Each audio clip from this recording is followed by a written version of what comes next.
Hello. Welcome to our podcast. I'm Devin, and this is Dan, and we just watched Death Note. The Netflix movie. The Netflix movie. We just watched the live-action Death Note Netflix movie. Not to be confused with the Japanese live-action one. Yeah, that's true. The English one. The Vancouver one. The Vancouver one, yeah. Yeah. Full disclosure, we both live in Vancouver. We do. Yeah. Fuck, now we got stalkers. Already? So Dan and I have been friends for like a decade and a half-ish. Close? Definitely a long time. Yeah. I think I was 19 when I met you. You would know. Yeah, I was 19. So like 13 years. And I think about 7-ish years ago, Dan exposed me to the anime Death Note. And that's about all I know about it. Yeah, we've definitely both watched the Japanese version in Japanese, because I'm pretty sure I probably insisted on that. I think we watched it in English. I highly doubt we watched the dub, because it's terrible. Oh, okay. Yeah, maybe not. Because I usually watch them in English. Yeah, so that's why I think I insisted we watched it in Japanese, probably. I'm already going off track. So, I think Dan is more well-versed in anime than I am. Yeah, but I'm not, like, super into it compared to others as well, yeah, right? because, like, basically the only anime that I've really been exposed to is, like, Sailor Moon, because it's Sailor Moon. Because it's Sailor Moon. Like, Death Note, Cowboy Bebop, and Hellsing, because they're, like... I'm pretty sure either you or our mutual friend Sean forced me to watch it. Strapped you down. You have to watch this amazing thing. And then I love Ouran Academy. Yes, you do. And I've pretty much watched any, harem anime that's come on Netflix in the past 2 or 3 years. They kind of go in cycles. Well, I say you text me every so often about a show, and it's invariably a harem anime. It's a harem. And of course, hentai. Yeah, so like I said, we definitely watch both the anime. I've also watched the Japanese live version of the movies, as well as I've read the manga, and I think we can both agree that the 26 episodes of Death Note are amazing. The second season, or the whatever you want to call it, not as amazing, but those first 26 episodes of the show... Yeah, anything with L and light in it is good. Yeah, it's incredible. And then it goes... But yeah, like she was saying, we just watched the Netflix Death Note here, and we just wanted to get some thoughts down on it, give you guys a rundown and a review. A review, yeah. Yeah, as it were.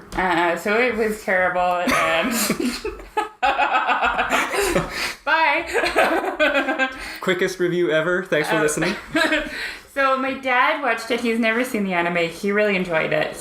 We were talking on the phone the other day, and he's telling me that it was really good. Mm-hmm. And so I kind of had higher expectations, because I had low expectations, and then I talked to him, and I'm like, well, maybe it's okay.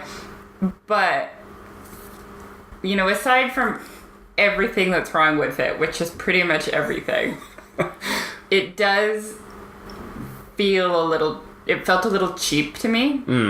Like, it felt like a made-for-TV movie versus, a big-budget movie, which makes sense, because it was made for Netflix. Yeah, and that's what I was saying a little bit earlier as well, was I thought there was going to be a major studio release. I thought this was going to be coming out in theater, and this and that, and then I didn't even know that it was coming out on Netflix until, I think, 3 days ago, and I was like, wait, Death Note's on Netflix? When did this happen? So we must watch it and review it. Yeah, so I didn't really catch wind of it at all, and like you say, it does feel, really made for TV. Almost, again, okay, so I'm not sure the angle they were going for here, because... Wait, you're gonna get into it, but okay. Hang on a second, sorry. because I want to finish my thoughts. Sorry, yes. So it felt cheap. It also felt very, teen drama, like from the opening shot, I was like, I'm gonna hate this, basically. And it felt like Dawson's Creek meets the OC. Like, it had that vibe. That was the point I was actually driving at. Oh, okay, sorry, yeah. No, that's right. No, like you say, I was not weirded out, but I was like, I'm not sure what kind of audience they're going for, or because he's high school, but of course we're gonna compare it. and especially I will. Yeah, I'm going to try to compare it, but I haven't watched it in 7 years. So, but at the end of the anime, he is leaving high school. In this, they don't really give you an indication. He appears to be a senior. Well, there is a winter dance. There is a winter dance. That's right. They do attend. So is that the end? Or wait, winter's always the middle of the school year. So yeah. So I don't know. Yeah. I don't know really who the audience was. Yeah. It's unfortunately not good. I didn't enjoy my time overall watching it. I felt like even the soundtrack sounded like a discount ripoff of like the Labyrinth soundtrack, but without the Bowie songs. Without the good stuff? Yeah. Without everything that could make it excellent. Yeah, it was, I feel like they blew their budget on Willem Dafoe, which is fair. Yeah. Although he did sound very Green Goblin from Tobey Maguire's Spider-Man? Yeah, I Spider-Man. didn't know he was in it, and then I instantly recognized his voice, or I thought somebody was doing an amazing Willem Dafoe impression. Yeah, totally. Yeah, I was like, wow, this guy is really nailing this voice, because it works well for Ryuk, because it's creepy, and it sounds menacing at the same time, and I was like, okay, I like the voice, but unfortunately, like you were saying, not enough. They must have been, like, paying per word, because they ran out of words really fast. For him to say, aside from re-looping his laugh. Yeah, just really. Oh, okay. Yeah, which is unfortunate, because, of course, he could bring a, real creepy and horror vibe to it, and they just didn't have enough interaction between him and Ryuk and Light, but it's also Light's character. Oh my god. Yeah, he was not confident. He was not the Light that you know that he's in control and he's a step ahead. He is playing chess, like you were saying, and unfortunately, he's not in this film. He was whiny, and when Ryuk showed up, like again, and it could be because of the way they told the story, it's very compacted. Like he gets the note, then Ryuk shows up, not the other way around where he gets the note, starts to tinker around with it, then a death god shows up. Yeah, no, he gets the note before the opening credits are done, or that's like how the opening credits end, is basically the note falls into his lap. Yeah, he doesn't find it per se, as it just falls beside him and he's like, oh, I'll just pick this up. Oh, a death note? Oh, what does that mean? Yeah, and what was also... They stepped up the whole gore factor, because I guess 2017, live-action North American audiences, they're fine with it and used to that, and it looked good. I thought, like, you know, it's for like a better gore. Sure, but for like a TV lower budget kind of thing, you know, a guy gets decapitated, people are shooting each other up. That's true. It's the classic, like. Oh, by the way, spoilers. Oh, sorry, yeah. But if you don't know Death Note, you should go back, like I was saying, watch that anime. Watch the first 26 episodes. Yeah, and then come back and listen to our review.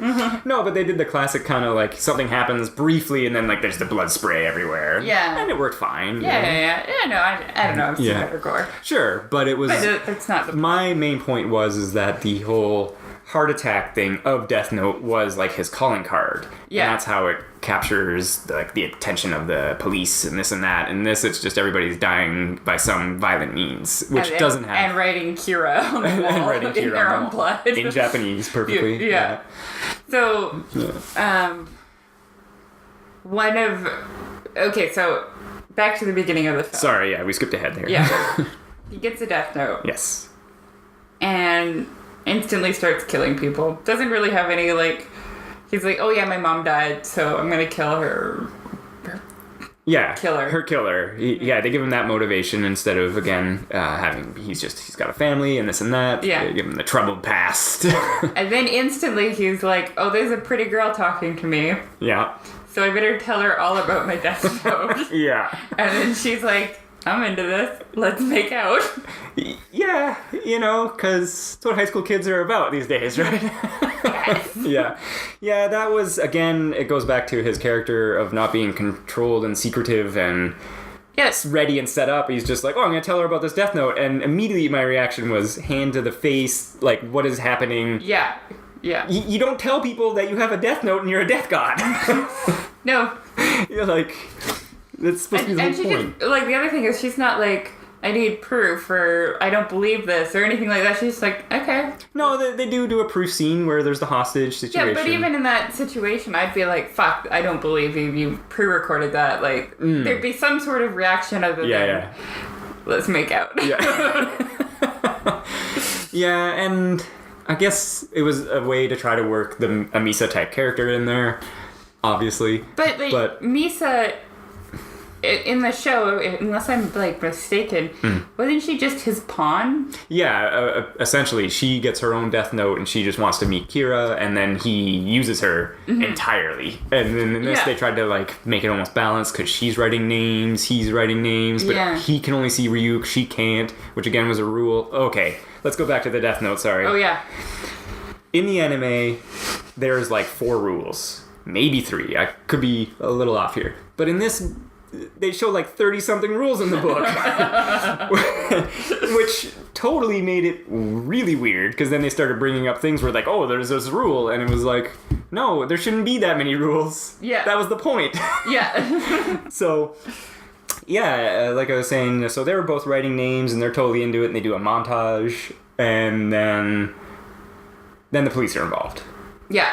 Just like that. And L's in it. And L's in it. Yeah. And L just happens to know, I guess, in his bones that it's a Seattle killer. No, I did like his sort of reason where, because in the show, the anime, he does this thing, like a showdown, and then a criminal gets killed, and he's like, oh, I was only broadcasting that in a specific region of Japan. Yeah. I know you're there. In this, it doesn't fully explain, but he kind of says how he's like, oh, I've been implanting names of criminals in certain police databases, and these ones were killed, not these other guys, so I know it's the Seattle-ish area. I mean, it's not fully fleshed, but I was like, okay, that's kind of neat. It's a different take. Yeah. And I was kind of like, okay, that's cool. And then, he's just involved, and then immediately they just start winning the police. Did you notice how Elle just dresses like a fuckboy? He was very stylish in his black joggers and black tight shirt with his little scarf that you can pull up, you know. And it's a Aritzia sweater? Yeah, it is a Aritzia sweater, and it's got a hood. So, you know, he was fashionable for sure, which is what I expected from Elle. Yeah. A kid in a white t-shirt and jeans, basically. Yeah, like a stretched out white shirt, isn't it? Yeah. Yeah, he's basically ratty because he never leaves his house. That was, again, a thing. He was Elle in the Netflix show here, or the Netflix movie, sorry. He's out and about. He's investigating crimes, and he goes on TV, and he's going places, and I was like, no, Elle sits in a room, uses logic and clues, solves everything. Yeah. And the relationship between, like, Elle and Light is interesting. And it's, like, they're obviously, like, in a battle of wits. Yes. You know? Like, an intricate game of chess. Yes. Not, like, showing up at the coffee shop and being like, I'm Elle. Yeah, and that was the thing. Look at me sit funny. Yeah. That was the thing, of course, in the anime, and that whole storyline. He meets him at a university, and he tells him straight out that he's Elle. Yeah. And that's supposed to mess with him again, but in this one, because of Light's character, he starts spouting something about trying to help get him out of using the Death Note, because Ryuk's kind of threatened him a couple times. And again, just not the cool, in-control master who's trying to change the world. Just some kid who's like, I'm going to kill some people. Yeah. Oh, wait, there's consequences to me killing 400 people. Some kid with, like, a hairstyle from 1995 or early 2000s, I should say. He was definitely frostied up. Oh, fuck, it was so distracting. Yeah. It was like anytime I wanted to like him, his stupid, like, really long and then round fucking nose... or his frosted tips were just really bugging me. Well, I felt, for me, it was, like I said, just his character. He would just say something stupid. Or just do something stupid, which was, like... tell everybody about his death note? Yeah. Where it was like, no, man. Like, you're supposed to be building up and hidden and battling it out to create your vision of the world and kill the bad guys. But they didn't do that. So yeah, like you said, he confronts him in a coffee shop. Couple more scenes of really... Everybody likes to dump stuff off tables, though, I noticed. Well, that's how you make your point effectively. You just, bam! Everything off the table. There's a scene, like, early in the film where Light's got all his textbooks in detention and he just throws them on the floor. He's like, Death Note time. Yeah, that one, that actually did get me to laugh for sure. Speaking of the scattered disorganization, when we first see L, aside from when he's transporting in a plane and out and about, when he's got the clues around him, yeah, and he's got all this candy around him, which is a holdover from the show. He's because he's all sugared up all the time. But it's all disorganized, and like he reaches and grabs stuff, and it all falls out of the, and that it like grated on me. He doesn't eat cake once. Yeah, that's a detriment to the film. They did include the ice cream joke. I liked that at least. That's good, yeah. They had the ice cream joke. But it was unfortunate, and again, maybe budgetary, there was not more cops. Yeah. It was just Elle's dad, or Light's dad, sorry. Yeah. And Elle. Light's dad, who, like, doesn't understand how to stand near a boom mic or something because he's fucking mumbling through the whole thing. He had no idea what that man said in the whole movie. Maybe the guy was holding it too far away and then just couldn't shoot it again. He was, like, allergic to it or something. They couldn't get it close enough to his face. His dialogue was difficult to understand. Yeah. I was like, what? And in fact, I think I turned up the TV several times during his dialogue. His scenes. Just to be like, I want to know what they're saying. Because they're supposed to be saying stuff. I can see his lips moving. Yeah, and then... Okay, so relationship with Mia is her name, not Misa. Yeah. In this version, so... It's weird. It's weird, and like I was saying... And wait, I have to address this before we address anything. Go for it. Yeah. So... pet peeve of mine in film. He's like, can I kiss you? And she's like, you're not supposed to ask. I'm like, oh my god. So, like, when we're watching it, I'm like, oh my god, it's consent, right?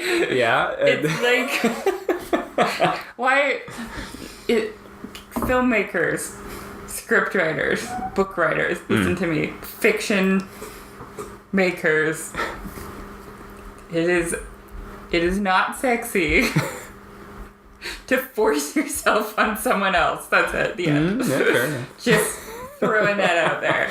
I would like someone to be like, can I kiss you? And then them to be like, yes, thank you for asking. Yeah, or reciprocate in some kind of... Yeah, or just kiss them or something, right? Yeah. But, sorry. Sorry, it's a pet peeve. No, that's fair. That's fair. I actually, I'm going to get off topic for... Give me 2 minutes off topic here. I just watched a cool video on YouTube by this guy, I can't remember his name, Culture Detective or Pop Culture Detective or something. And he did a video about the Harrison Ford movies and how in all of Harrison Ford movies, especially from the 80s, the ones that he's really classically known for. So Indiana Jones. Star Wars, sure. And the other one he mentions is Blade Runner. Yeah. He's a little rapey. Especially in Blade Runner. Where he rapes someone. But Star Wars in the scene with Leia where she's like, no, don't touch me, don't kiss me, I don't want you to kiss me, and kisses her, right? Sure. And then in Indiana Jones, there's 2 different times where she's like, no, leave me alone, I don't like you, and he kisses her. Yeah. Anyways, I'm over that. It's just weird, right? Yeah. It's a little weird. Well, it's things that are dated from the times, right? It's definitely dated, and it's dated in this show that came out this year. As per the hairstyle. Yeah. Well, maybe they just had it in It's been in a vault for a while. It's been in a vault. Except we watched it being filmed, so that's obviously not. Yeah, what, 2 years ago? No, not even, a year ago? Yeah, I feel like they were filming January of this year? No, it couldn't be that. No, it was too nice out. So. No, I know it was cold when they were filming. Oh. They changed that digitally, right? Maybe. Did you know? I didn't know. Another off topic. That basically all of the CG they use right now was shaped by Oh Brother, Where Art Thou?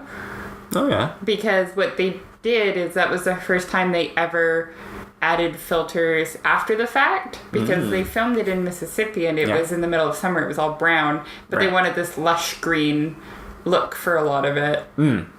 Or mixing that up. Yeah, I was going to say, I think the other way around. Because the movie's mostly brown. Yeah. Sorry, they wanted it brown. So they digitally browned it. So they digitally browned it. Huh, I didn't know that. Yeah, and it kind of set the precedent. The precedent and the template for others doing stuff after the fact, basically. Yeah, I didn't know that. Yeah, there you go. Yeah? Now you know stuff. Yeah, well, and then back to their relationship, Light and Mia. Anyway, yeah. So they're stupid. Yeah, they're giving her on the death note, and yeah, like basically it's like they're treated equally, and then but he whines a few times about he's in control of the notebook and this and that, and she's like, no, we gotta take it further, and it's ridiculous. And it's like a turn on for her too, right? Like every time he like writes a name, they make out, or she takes her top off or whatever, right? Yeah, in the death montage, yeah. Yeah, the death montage. Yeah, and so that's, again, kind of weird where she's not a pawn. And that, I mean, that, again, could have worked. It's like, if you're going to write that character like that... It should have been different characters. That's like what we were talking about during the movie, right? Yeah. No North American has the name Light. Like, yeah. It's... if you want to, like, completely alter all the characters, because Elle was quite different. Yeah. Light was quite different. Mia's fine. I can see that. You know, Misa, it's a play on it. Okay, cool. But she was still a different character, right? Very much, yes. Then just call them different names. Call them Fred, Sally, and Detective... Guy. Yeah. Zed or something. No, I mean, L still works because it's just a letter. Yeah. You know, it's code and what have you. But yeah, like, so their relationship was written entirely different, and I guess it could work, but just the way it was executed didn't work so well until almost I feel like at the end where there's like a power struggle for the control of the notebook. Yeah. I thought that was kind of cool. I was like, oh, okay, this is a neat direction because now the two people are fighting over the one book instead of versus the show where they all have... Light has control of all of it. Yeah. And Misa, that is, gives it all up to him because she's in love with him. Yeah. Whereas here, they're like, oh, okay, there's a slight battle of wits for the book. And so that leads to...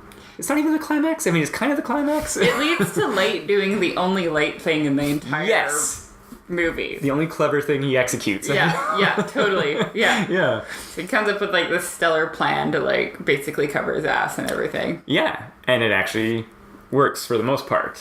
Yeah. Except his girlfriend does. Well, sacrifices have to be made, right? So yeah. And she was trying to kill him for control of the book. That's true too. Yeah. So I mean, you gotta do what you gotta do. And in fact, I feel like, and I think I mentioned this while we were watching it, show Light would have killed her far earlier. Yeah. Like, as soon as she like said one thing weird where she's like, oh, we gotta do this, and he's all like whiny about it, pretty sure show Light would have been like, sure thing, you go home, we'll deal with this, and she would have died 48 hours later. Yeah. Or I don't know, he would have found a way to manipulate her so they never got in that situation to begin with. Sure, but I just mean to get out of it. Yeah, true. Yeah, he would have just killed her. Yeah.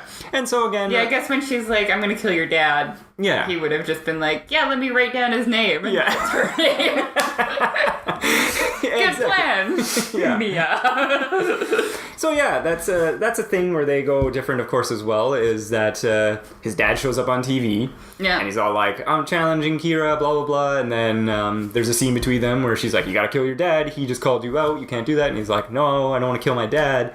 Whereas in the show, eventually he does end up killing his dad. Yeah. But it's later. Everyone, yeah. Well, it is later, but it's very much later, and he makes it as painless as possible. He dies of a heart attack, and in the hospital and all that kind of stuff like that. But he uses that situation to his advantage. Where again, I would have felt like he was like, okay, yeah, I have to kill my dad, but he would have used it to his advantage in some way first. Yeah.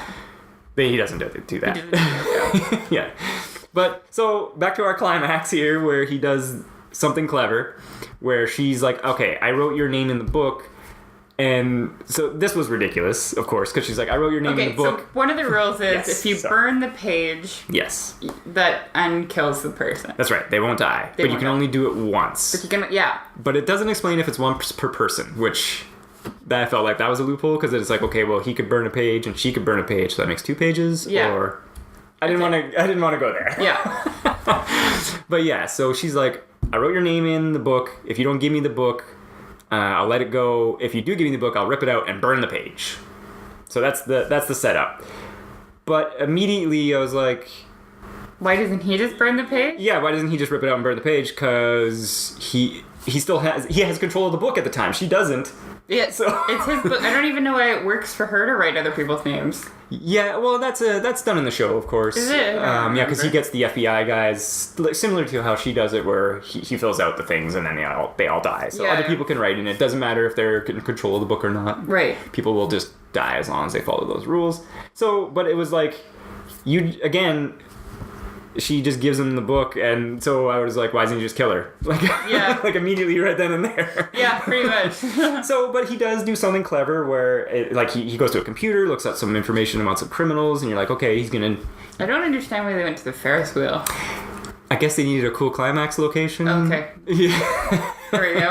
Well, and then I think because he eventually, it's revealed his plan is he's gonna fall in the water, she's gonna fall on the pier. Right. So, he needed some way to look like he's going to die, but not die. Gotcha. Yeah, so he uses some criminal data, and then he writes up and concocts a scheme where they're going to be up in the not the lighthouse. Ferris wheel, sorry. In the lighthouse. In the lighthouse. Well, lighthouses are a good place for confrontations, too. Yeah, but, sure. So they're up on the Ferris wheel. He's got the book, she's there, they talk for a bit, and then the Ferris wheel collapses, and so at the time you're not sure if it's like Ryuk's doing, her doing. Yeah, you don't know what's going on. Yeah, you're not too sure what's going on, and then... I assumed that it was hit light because... I also assumed that she took the bike. The book. She took his bike. She took his bike too? Damn. He killed her. Yeah.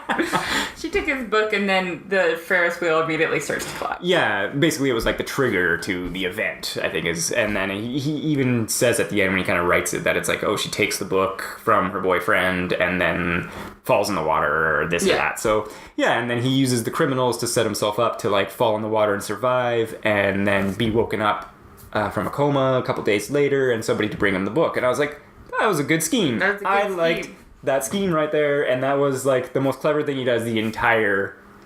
I guess what happened... Hour 40 minutes? Hour and 40 minutes. I guess what happened was that the 14 writers that wrote this movie, that was the best thing they could come up with. And, sure. That took them too long. So it was at the end? So it was at the end, the climax. Well, and then, so at the time, before that, he tries to do a scheme with Watari to learn L's name, which unfortunately fails. What's his name? Watari. Okay. Wasabi. Yes, W. Also, as he's known in the anime for a while. Is L's butler friend? Yeah, I think he's kind of like his protector or father figure kind of thing. Yeah. So. I'm sorry. clarifying who this character we haven't mentioned yet is. That's true. Because neglected to mention him. He is pretty bland. Yeah. In the movie. He's cool in the anime. Yeah. Well, and then so he tried to do a scheme with him earlier.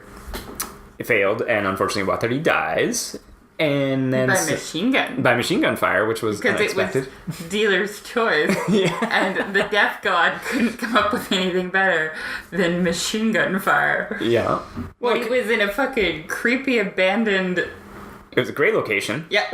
Totally cool. Yeah. They played that up, but they couldn't... I don't know. I always wonder about these kind of locations where, to find these records, he has to go through an abandoned building, cool, but then he has to go down into a pipe through an underground walkway of concrete and piping and tubes and power lines. Into a secret room. And it's like, who's building these secret rooms to house their old records? And who's filing them? Yeah, poor Jimmy the intern. You're like, hey, go file these in the secret room, buddy. It's going to take you an hour. And then bring me a coffee. Yeah, and then bring me that coffee in 20 minutes. But yeah, so he dies, and so this gets L angry. And he wants revenge. Goes off the fucking rails. Yeah. In a very un-L-like manner, I feel like. Yeah, he really just... Gets a gun, goes on a high-speed chase. Yeah, he basically runs around a busy downtown with a gun, following a teenager on foot. Yeah. And thinks it's cool. Well, And, here's the thing. He makes a point at one point in the movie where he's like, I don't kill people, it's not my style, I don't even carry a gun, it slows me down. Yes. Until you kill my butler. Well, and that's when they're talking, again, yeah, he's all about, like, I solve the cases, bring people to justice, Yeah. right? And that's supposed to be the main theme of the show, but and the anime, of course, and the movie doesn't reflect that really because, again, Light is whiny and not really all following through on his conviction of justice, right? Yeah, he doesn't have any conviction of justice. I feel like Light's motivation in Death Note movie is to get laid. I was about to say to hang out with a hot cheerleader. Yeah, and that's it. That's it. He found a basic white chick who's kind of into death and just rolled with it, you know?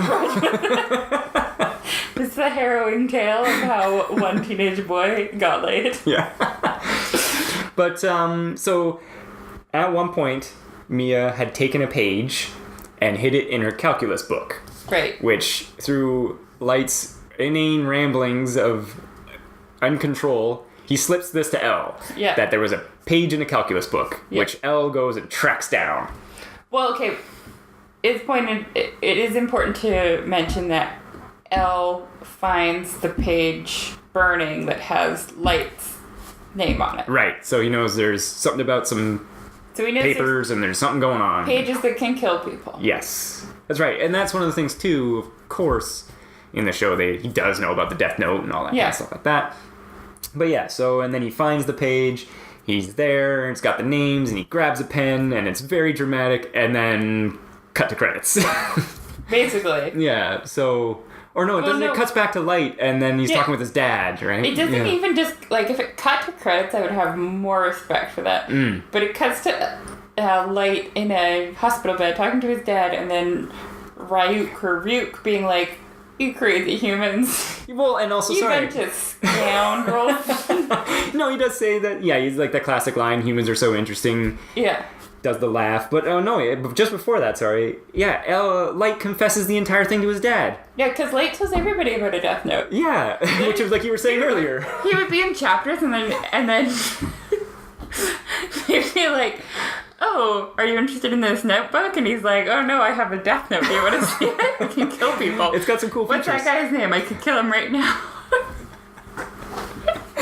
Yeah, so he confesses the thing to his dad, and then he's just like, it was harder than I thought to bring justice, and then it cuts to credits. Yeah. Yeah. No, his dad... After the Ryuk line. His dad says, he says something about the lesser of two evils, and his dad says, which one are you? And then he just kind of stares blankly, like he does for most of the film. And then it cuts to credits. Right. It was the most unsatisfying end ever. Mm-hmm. Well, yeah, because that was going to be my point, is that it's like, okay... Maybe they're setting up for a sequel?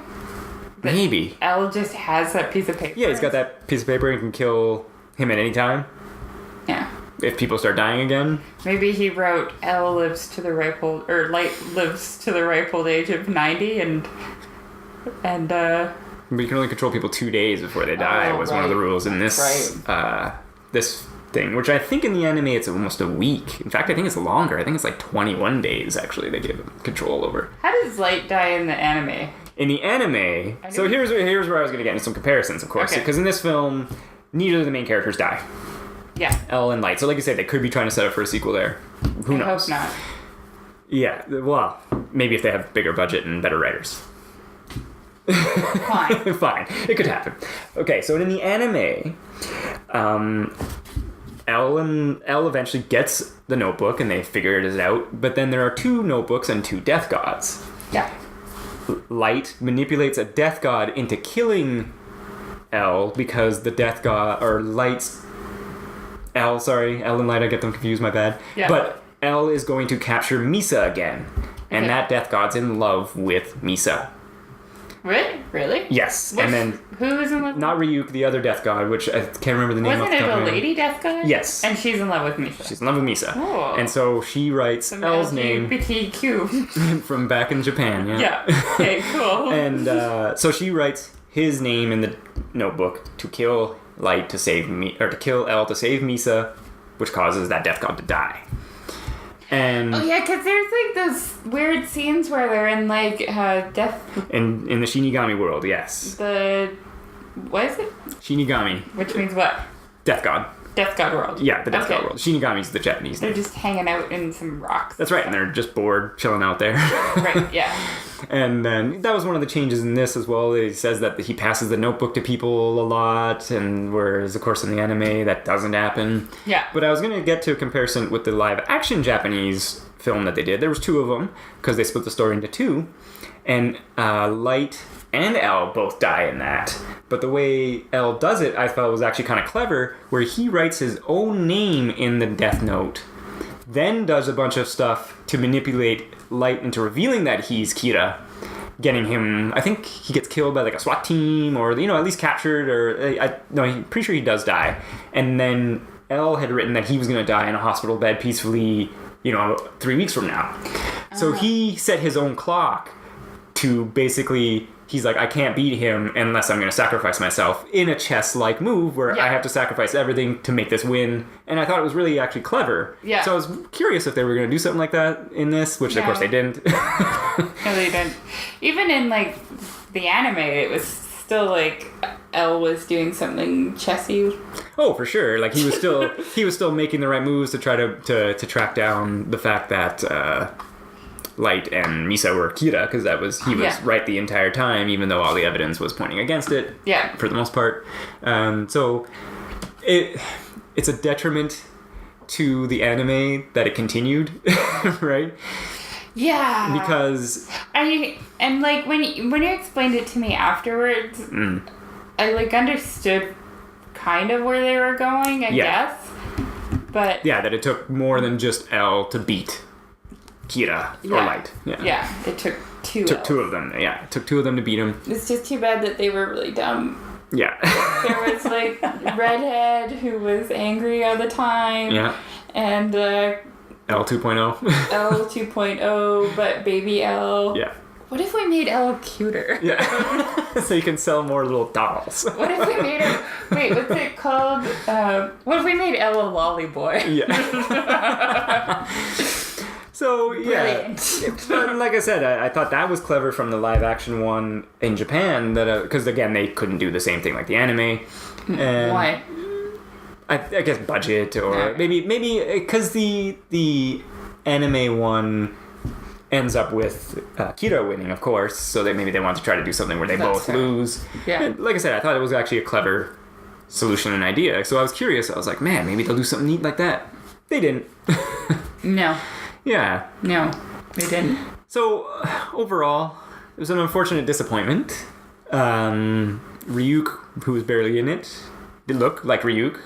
Yeah, he looked good. Yeah, he looked good there, and the voice, like I said, Willem Dafoe. Well, you can't fault Willem Dafoe. No, he was good. I feel like there's nothing redeeming about Light. Like, at all. Yeah, he just wasn't written, like, with strong conviction. The writing wasn't good. The acting wasn't good. Like, he looked like he walked off the set of Riverdale. Well, I would say Dawson's Creek, but I'm not up on my, teen dramas at the moment. Riverdale. So Riverdale was the better. It's the Archie comic. Yes. Man, that shit's addicting. Yeah. But, like you said in the beginning, I definitely felt like it was teen angled there, and the lighting, and even it takes place in a high school mostly. Yeah. Which...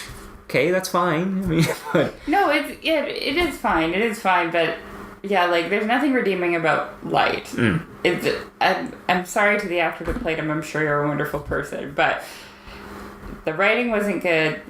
The way the lines were said wasn't good. Yeah, it just wasn't good. He had the wrong look. There was nothing that I liked about him. His girlfriend Mia was... I don't know. I guess she was kind of interesting because she was a little bit of a sociopath. Yeah. But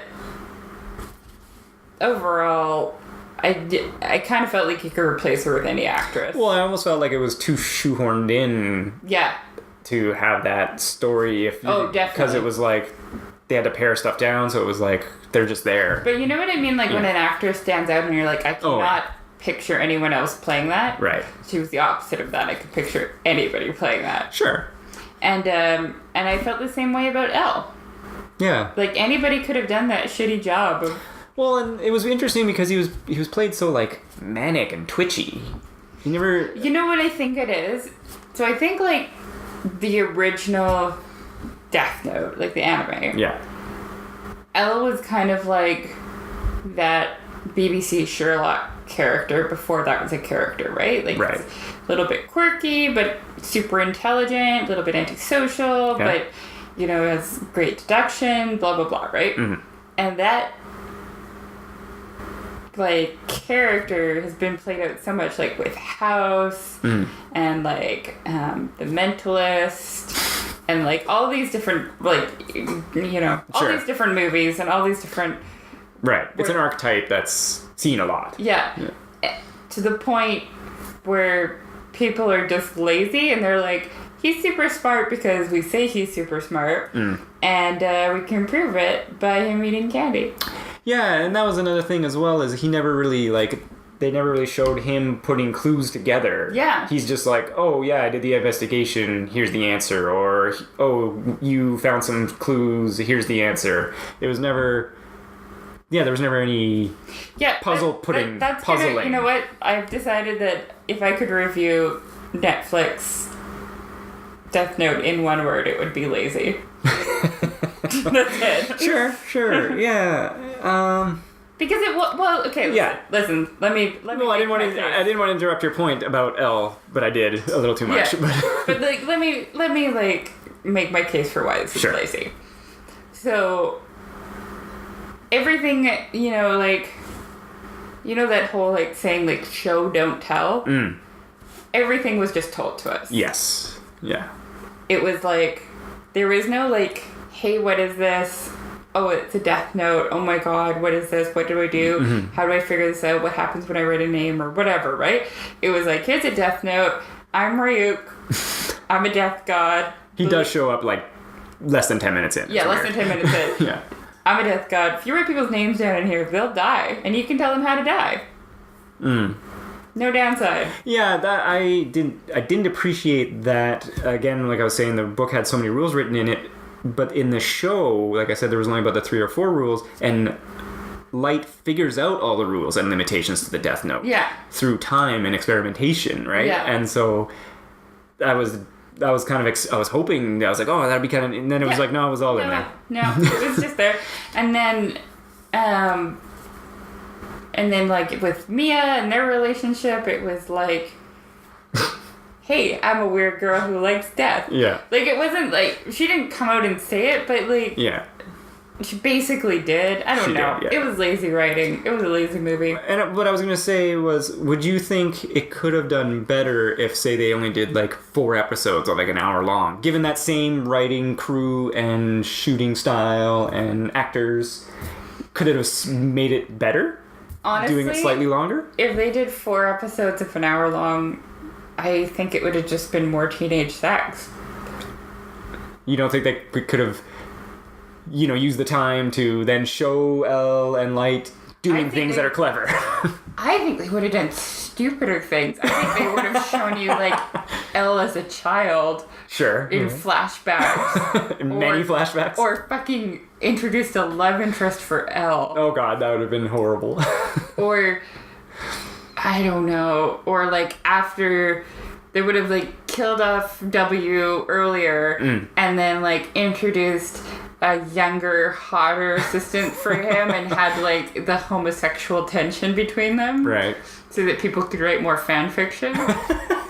I think they would have fucked it up more if they had gotten more time. That's interesting. Yeah, it's an interesting question, and obviously we don't know about the budgets and the times and this and that, that it's like, you know, you always think about it. It's like, what could they have done better, or if they were given more time, could have the project been better, right? Because... I don't think so. My feeling on watching that movie was that maybe the writers had seen it, but they weren't fans of Death Note. Right.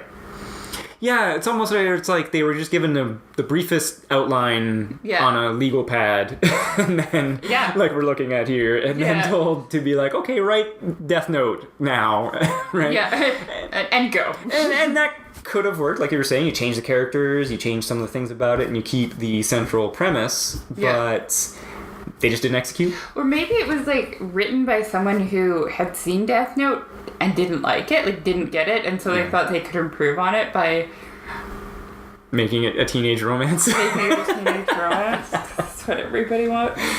You know, they're popular. It's actually interesting because horror is really popular, especially on Netflix. Oh yeah. So had they, like I was saying, there was more gore than I was expecting. They could have done some more with Ryuk to really play up the horror a little more. Oh god, they could have made like a terrifying horror movie if they wanted to go that route and like completely depart from the. Yeah, and then it would have been its own standalone thing, and then, like you say, you could introduce a Mia character who is more weird and more into pagan stuff, and not just, hey, I'm quirky cheerleader. Yeah. Right? And then totally. It could have gone that direction and still not be too horrifying, but it could have been pretty dark and... They could have done so much with Mia's character, if they really wanted to, right? Yeah. They could have, like... you know, made it a kink of hers that she's like, oh, you could kill me at any time, or something like that, right? Like, yeah. Well, and yeah, that's like we were saying, because of course the whole point, and Light being his name, is he thinks he's like the light of justice, even though he's like in the dark times, in the dark world, and in the show, of course, L's methods are all dark and underhanded, and etc. And that's the central conflict, is that, you know, ends justify the means. Which one is justice? The lesser of two evils, like you're saying. Yeah. And we don't get any of that, unfortunately. No, we don't get it. There's no nuance. Yeah. They're just like, one of these guys is the great guys, and we don't know which one. It's left to us to decide, but we don't give you enough evidence to decide, and you don't like either of them. We've only had 3 hours to write this movie, so this is what you get. Yeah, lazy's a good way of putting it. Yeah, again, I just feel... Yeah, I always wonder about projects like this as well, that like you said, they didn't understand the source material, or they wanted to depart from it, but they didn't depart from it in a good enough way. Yeah. Or they wrote these characters and then they're like, they didn't relook at their first draft and then be like, well, maybe we should write him a little stronger and, you know, change it up to make him this way. Okay, he's not like super smart kid and going into college, but he's still a smart kid. He was shown in the beginning. He's doing math for people for money. Cool.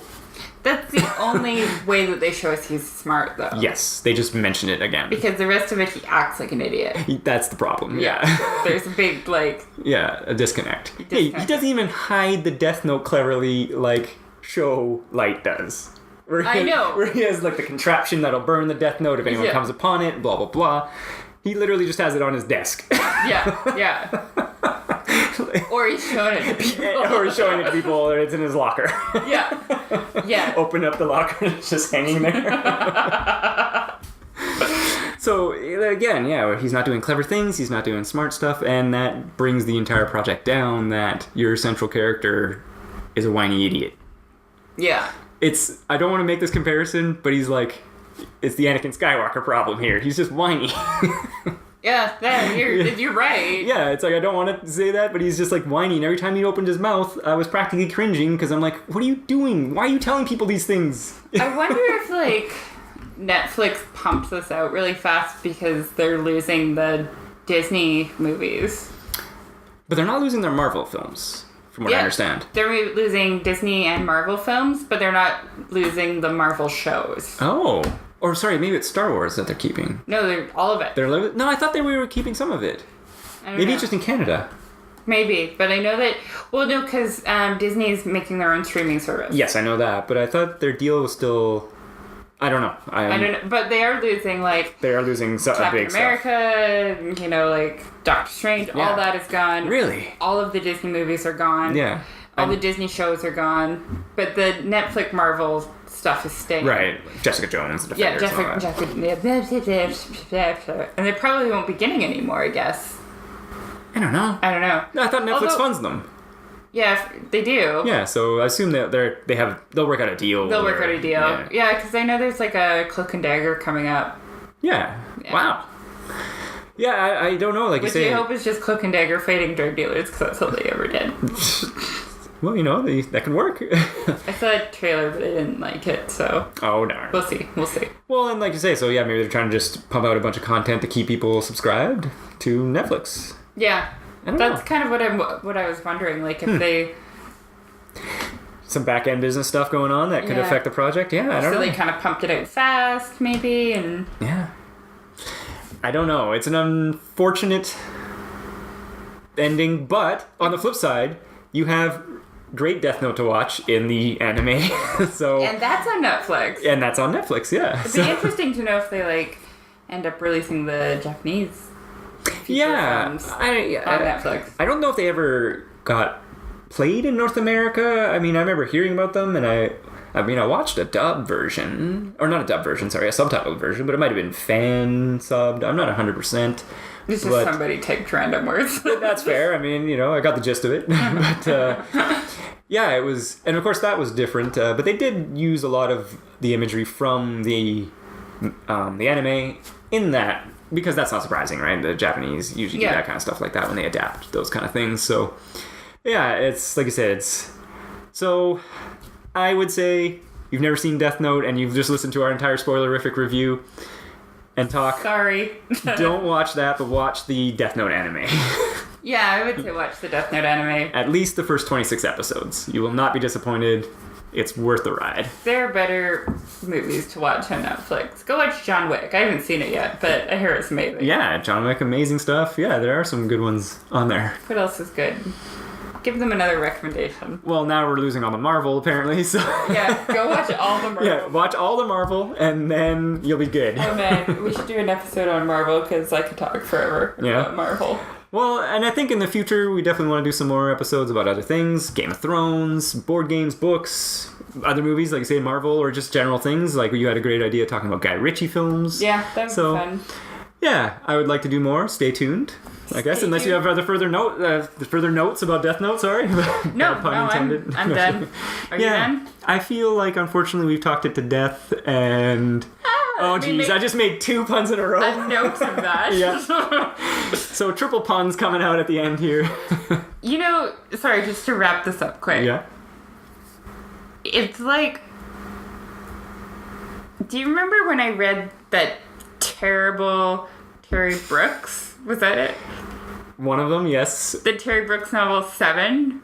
Yes. Or 9? Or I think it was 9. 9, Or Nines with an S. Nines or something like that. Basically, my review of that is, if you have absolutely nothing else to read, it's readable. Mm. Like, if every other book in the world stopped existing, it would be enjoyable. And that's the way I feel about the Death Note movie. Yeah. It's watchable. Yeah, but it's like, it's almost less than watchable. It's like... We sat through it. Well, sure, but it's because we wanted to do this and compare it to other Death Note media we've seen, so... No, I would say it's watchable, and if the other Death Note didn't exist, or if I hadn't seen it, I might have enjoyed it more.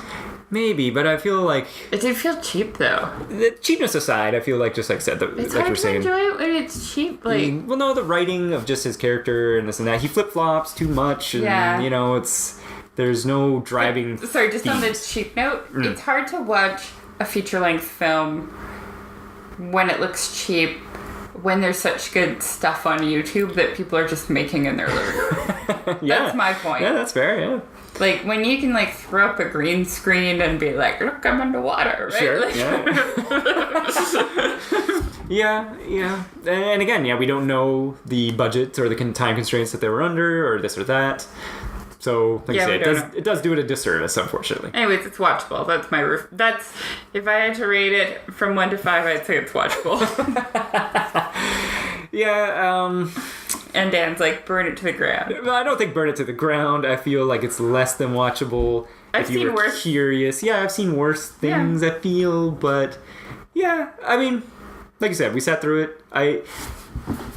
Maybe watch it to learn how to not write a main character. Hey! Write somebody with some more conviction than this guy. That sounds good. Yeah. So, if you enjoyed this episode, you can rate and review us on iTunes, because apparently that does something. Things I hear. I don't know. I never rate or review podcasts, but download it or whatever. Yeah, thanks for listening. You can follow Dan on Instagram if you want to. It's Lowkey604.